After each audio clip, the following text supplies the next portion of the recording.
Hello, hello, hello, and welcome to another episode of Large Facts. My name is Trey Hope, as always, and I hope you're having a beautiful Tuesday. Today, I wanted to focus on the previous episode. I want to more so piggyback off it because I feel like I may have not explained things in detail like I should have. If you haven't seen the previous video, it's on IGTV as well as YouTube, and it's called Blacks in Tech. And the idea behind that episode was having more blacks in tech could possibly stop some of these police killings that have been going on. Now, before I jump into that, I wanted to first say rest in peace to George Floyd, Breonna Taylor, Ahmaud Arbery, as well as countless other black lives that have been taken in America due to police brutality. There's not a day that goes by where I'm not seeing these things and actually feeling things and being impacted by it on the daily. So I wanted to make that clear. In the previous video, I had stated more blacks in tech could possibly stop police killings.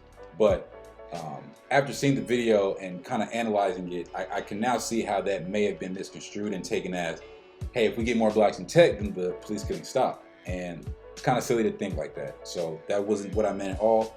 What I more so meant was, by having more blacks in tech, we kind of create our own narrative and determine what resources we need and what resources we use to where we don't have to actually go outside of our own community. And therefore, we don't have to communicate with systems that aren't for us, i.e. the police. So a great example of what I'm talking about is Black Wall Street. If you're familiar with Black Wall Street, that's kudos for you, because I wasn't really aware until maybe a few years back. But it essentially was a very prominent area for black people in the early 1900s. It was located in Tulsa, Oklahoma, and it was pretty much a black mecca. They had their own resources, black-owned, black schools, black banks, all that, all the good stuff. And it was just all inside their own inclusive area. Unfortunately, on May 31st, a black man by the name of Dick Rowland was accused of raping a white woman by the name of Sarah Page, and it got into the newspaper, and whites in the area became furious, so they wanted revenge. So what do? They destroyed Black Wall Street.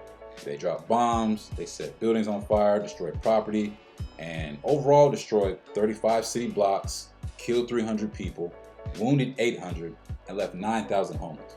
Now, those numbers are staggering, but the impact of that is kind of what stands prominent to me today.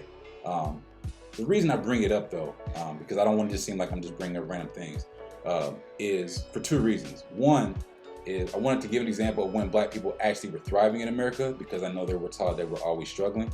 And two, I wanted to show, like, man, how important that community must have been that white people wanted to take it out. Because in my mind, whenever the enemy wants to destroy something of mine, I must hold some type of importance. Same thing goes for when certain people try to prevent black people from voting.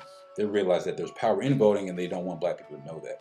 So that essentially was what my original point was meant to be about, us creating a 2020 model of Black Wall Street, to where we create our own resources because we have our own people in tech, and we don't have to step outside our community to even communicate with these people that aren't for us. You know what I mean?